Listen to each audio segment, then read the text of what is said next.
All right, here are the headlines for the day. The Senate just approved a measure that's a pretty key step in fast-tracking the passage of President Joe Biden's $1.9 trillion coronavirus relief plan without Republican support.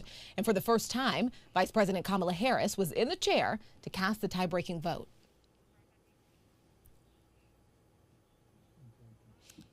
All right, we have video of her in that chair doing this. It's a big piece of history. Vote, the yeas are 50. I think we have it. The nays are 50. The Senate being equally divided, the Vice President votes in the affirmative, and the concurrent resolution as amended is adopted.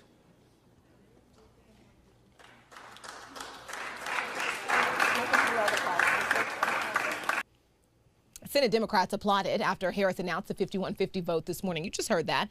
The action came after a grueling all-night session where senators voted on amendments that could define the contours of the eventual COVID-19 aid bill. The budget now returns to the House, where it will likely be approved again to reflect the changes made by the Senate. The measure can then work its way through committee so that additional relief can be finalized by mid-March when extra unemployment assistance and other pandemic aid expires. It's an aggressive timeline that will test the ability of the new administration and Congress to deliver.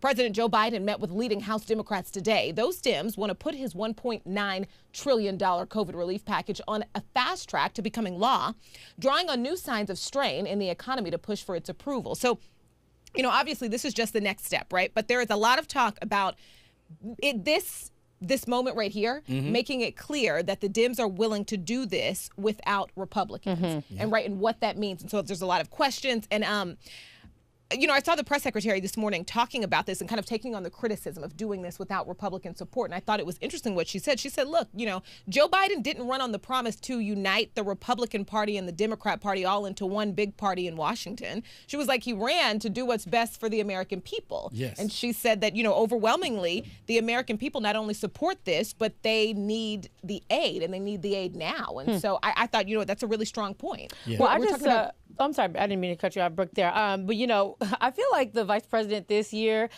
she's going to be doing double the work that Pence ever had to do, number one. This was a 14-hour debate, you know, and, you know, for any Republican who voted no on this, I wonder if there's some way, this would never happen, but this would be great for those people, you know, because we need our stimulus checks. We want our $1,400, right? So I feel like the people that voted no, maybe we could just put them to the side. You don't get your $1,400, and the rest of us, we get what we need so we can move this thing on forward. And you think about it, someone was on social media calling it bullying, politics being bullied. Now, here's the situation. They're trying to get it done, like Brooke said, for the American people. One question is, who's going to get the $1,400? I'm hearing it could be people that make under $50,000 or less. You could double that up for married couples at home if they make under $100,000. I don't know how long it's going to take to figure that out or work that out, but if that's not the case, just send the money out now, because it's going to go back into the economy. For the most part, I feel that it will, right? Yeah. But at the same time, I'm glad she stepped up and said, look, Democrats are going to run this. We're going to make sure we do this for the people. But I still can't believe it had to go down to that. Yeah, Imagine if the Democrats were not like the majority. What would have happened? We saw what would happen, because we saw it happen at the beginning of the pandemic. We could have already been in a good spot. We saw that, you know, and Republicans are basically saying that, you know, this is too much money. And can you imagine thinking that this is too much money when we have the money and people aren't eating, people aren't paying their rent, people are struggling. They are. You know? I mean, I just imagine the power that it was for Kamala Harris to come up and be the tiebreaker. Like, that just had to feel powerful. All right, so now moving forward, here's some hope to add on to the story that we talked to you guys about yesterday about unemployment. Now, this story is, of course, according to The Hill. The U.S. added 49,000 jobs in January to the unemployment rate, and that fell 6.3%. That's a 0.4 percentage drop. Now, according to data released Friday, and that's according to the Labor Department. Now, the uptick in jobs shows that the recovery from the coronavirus recession resumed last month after December job losses, but the report underscored the deep damage yet to be repaired from the pandemic-driven economic crisis. Now, of course, like I was telling you guys yesterday, a lot of friends of mine, personally including myself, all experienced unemployment this year, and some people are still on unemployment. But, you know, the one thing I wanted to add is that Joe Biden, I feel like he made a promise to the American people when he was campaigning that he was going to, you know, keep his promise to, like we were talking about, getting the $1 trillion, getting jobs, getting money into the community. And he is doing just that. But the one thing I'm nervous about for California specifically, and I've said this before and I will say it again, is that I'm very nervous about us opening too fast. Like we're in our little bubble right now. And like I was telling you guys a story about Hollywood, once Hollywood opens up, it's like, you know, the visitors are going to come in from everywhere. So I'm just a little nervous about like being fully open. But I'm also happy that some people have their jobs back. Yeah. We don't want to set back. And Exactly. I have friends and family saying, I can't wait to come back out to LA. I'm Oh, like, really? hold on. Sit down, relax, wait a minute. Because some people say these numbers are not really so correct as we get back to talk about unemployment, that it could be like 9 to 10% really, if you really look at the numbers. But at the end of the day, we know the vaccinations are being out there. People are getting vaccinated. I'm sorry, the vaccines are out there now. So people are getting those shots, which are bringing hope that, look, maybe we can turn the corner for the best. But some again saying, look, this may not happen till late summer to where we can be back on our feet. And it kind of amazes me. They're already talking about maybe trying to open up amusement parks early summer. I'm like, don't do that. Yeah, and like you're saying, you know, on unemployment, of course, like this is up, or I guess down, which the way you phrase it, down, but still disappointing, still not great. And my big thing, every time we talk about jobs and what the numbers look like, and every time we get excited by one little thing, I just think about how overwhelmingly difficult and how many years, how many decades it's going to take Black Americans to just get back to where we were, which wasn't great. Well, After what we go for it, Demi. I didn't mean to, I keep cutting you off there. I'm sorry because I can't see you. Sorry. But the one thing that I wanted to add on just really quickly is that a lot of people on social media are saying that the jobs, the amount of people on unemployment went down because people went back to work. So it's kind of like, yeah, we can technically say as far as numbers that less people are on unemployment, but more states opened up, more things opened up. So yeah, more people got their jobs. So, you know, there's kind of like that gray area of that story. I agree. I agree. Representative Maxine Waters, the chairwoman of the House Financial Service Committee, told the news network Cheddar that she wanted the Reddit trader Keith Gill and representatives from the trading app Robinhood and GameStop to testify at a hearing on the GameStop trading saga. I want him here, and I want absolutely to have, Robinhood here. I even want to have GameStop here because, you know, what we're looking at, you know, they're the center of all of this. I mean, this is where this all started. And they have been working with an old over-the-counter model for the way that they rent out their video games, et cetera, et cetera.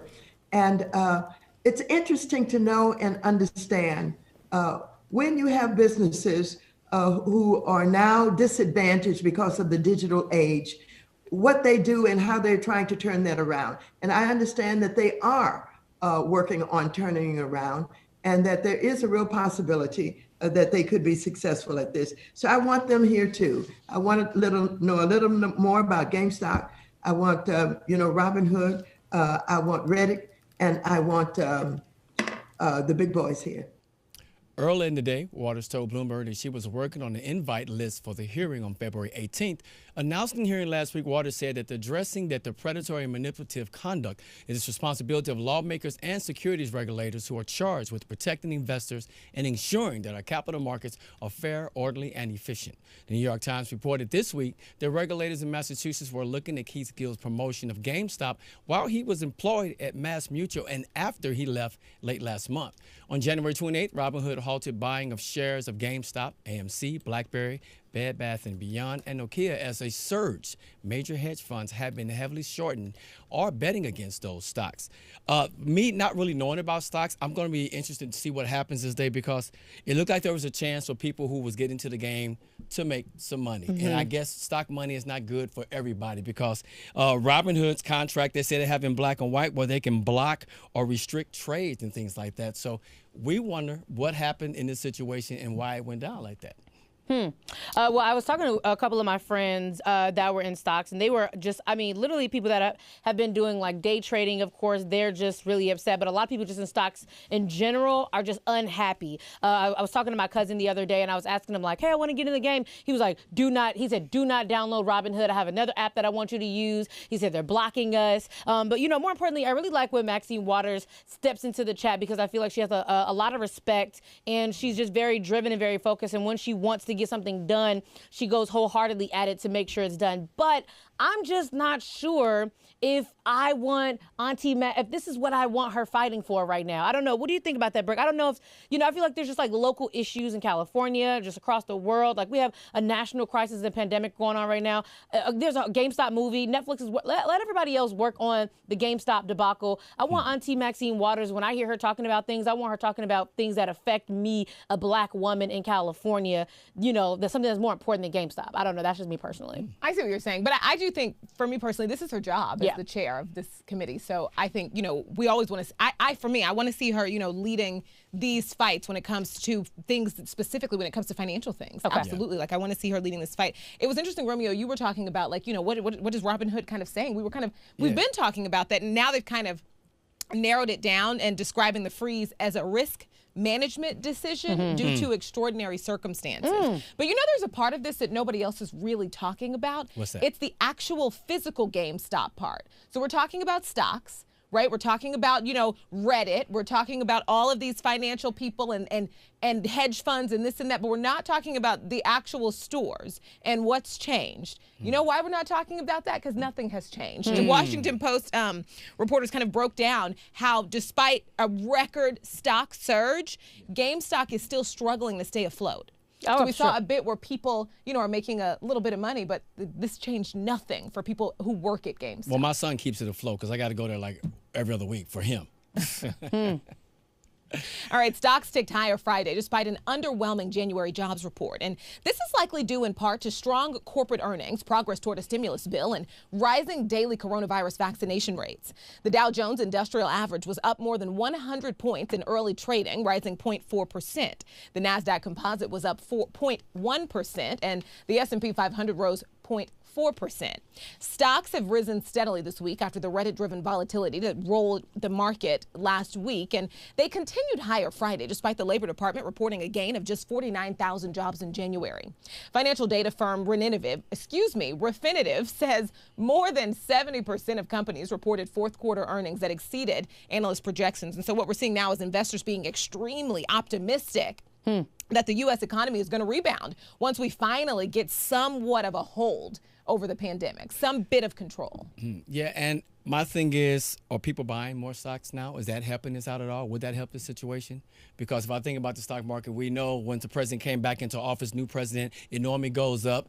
But I like the direction it's going. I think the more we can get back to normalcy, the more we can get people vaccinated, the more we can get people back working again, that it's going to help out in the long run. I think so. Guys, so I've never really been into stocks either. Like I never even desired to be into stocks until late last year, early this year. But I feel like there were so many friends of mine that were very, very big on day trading, right? Which is like, I don't want to say what it is because I don't want to mess up the determination, the definition of it. But a lot of people were into day trading, which is like short term, get your money, get it quick, things like that, because a lot of people were on unemployment. And so, doing stocks, playing stocks, as they call it, is absolutely a gamble. It's 100% a gamble. And so my fear is that what I think happened over the summer was when people didn't have jobs, they day traded, because I saw it happen on Twitter. Everyone on Twitter was talking about what day trades they were doing to, flip their money really quickly.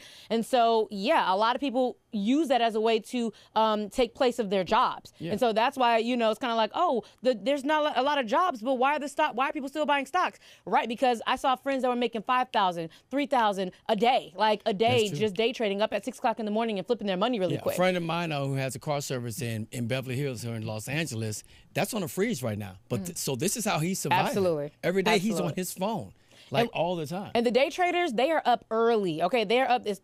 I believe the stock market opens at 6 o'clock PST, and they are on it, and it is like they are ready and rocking. People have literally replaced their jobs by day trading. That's true. Yeah. In a radio show interview, Ice Cube announced plans to meet with President Joe Biden to discuss his contract with Black America. The Griot is reporting. Launched last summer, Ice Cube penned the Contract with Black America for the Healed, an article focusing on the root causes of racism in our society with the goal to develop a roadmap for a comprehensive solution. After penning the letter a few months before the 2020 presidential election, he announced publicly that both presidential candidates had reached out to him in support. Now that Biden is officially the president of the United States, the rapper has announced plans to meet with him and his new administration on Ryan Cameron Uncensored. He explained on a Magic ATL radio show that the Biden administration reached out to him on Tuesday, earlier this week. They reached out to me. They just reached out. We've got to set the meeting. We're starting to figure out when we can have this meeting and how we're going to have it, he explained. He also spoke on bringing experts with him to hopefully make some concrete progress in the meeting. Now, look, Ice Cube's been on the show several times here at the Black Report. He's spoken about it. And I remember one time he was a little salty because he got a lot of backlash for what he did with the Trump administration. He went and met with them. I felt like they tried to spin it to say, hey, you know, Ice Cube supporting Donald Trump, which was not the case. On the flip side of that, he was kind of upset because the Biden administration said, if we get into office, then we'll sit down and discuss it. Well, here we are. They got a chance to sit down and talk it up, and I'm hoping they can make some treadway with this and make some steps. First things first here. I've still been trying to understand, when did love Ice Cube, but when did Ice Cube become the representative for black people? I don't know if I missed that memo that Ice Cube was our representative, but nevertheless, like you said, Romeo, we are here. I am not upset even about Ice Cube meeting with Trump. I don't even think that black people and I'm not the black representative, but I'm just saying, I don't think that black people were necessarily upset. A lot of people were trying to get at him on that. What I'm saying is, I don't think that black people were necessarily just upset that he met with Trump. It was the timing that he met with Trump. He met with Trump 18 days before the election. He met with Trump during the time where Trump was paying black influential men, using them, giving them. 50 Cent came forward and said that he was paid a large amount of money to endorse Trump. You saw the same thing with Lil Wayne. So it was the timing. The timing was really bad. It wasn't that he wanted to meet with them. You could have done this. He was in office for 4 years. You could have given him the contract with Black America 2 years ago. Then we would have been like, okay, great. Look at you, Ice Cube, 2 years in, trying to help us out. 18 days before the election, it was bad timing. But however, I am happy to see, I'm looking forward to see what happens with the meeting with Biden. For sure. Interesting to see. And Brooke, you're quiet on this. Well, no, you guys were talking. I thought we ran out of time. I'm no, sorry. We got time for you. No, I got fired up. Okay. I think words mean things. And I do think that his actions and his words were supportive of Donald Trump. Absolutely. And I understand that at the end of it, he was like, no, I'm not saying that this is my favorite president. This is who I pick. But his actions were supportive of Donald Trump. Right in the middle of an election cycle, he came out and said, Trump is going to do you better. He was saying those things. He came out. And also, you know, to Demi's point, I think that everyone should be able to use their platform to do whatever else. But what we've seen a lot of celebrities and some athletes doing is using their platform to give smaller voices a bigger voice. And, you know, there's been a lot of criticism about, you know, this contract for Black America not including, you know, women heavily, Black women, and things specifically catered to Black women and our differences and how that affects families and how, you know, that affects all of us and all of our community, not including the LGBTQ community, the Black LGBTQ community. And I think there was a lack of activists, also people who have been doing this work, who may not have the fame and the stardom, but people who have been doing this work, there was a lack of their participation in this. And so for him to come out and say as if he deserved something, I almost think, I don't think Joe Biden should meet with him now. And I know that, like, you know, I think that the president is really busy, and there are other people who he should be meeting with when it comes to talking about the political needs of Black America. I think this is unfinished business. I disagree with that. I disagree Brooke with said what she said, and I love it. I feel you, girl. All right, taking a look at our YouTube soulmates. Oh, man, I'm still fired up on that. Okay, one of our soulmates says, just tell me when I'm getting my stimulus check, okay? At this point, that's all I want to know. Okay, let's get right to the business, okay? One of our other soulmates says, I want a list of all the Republicans. We will remember you when it's time for re-election. That is intense. Another one, Don Riggs here, says, make your presence felt, Madam Vice President. And I love it. Keep those comments rolling in because we have a lot of time and I want to make sure you get a shout out on our very live show, okay?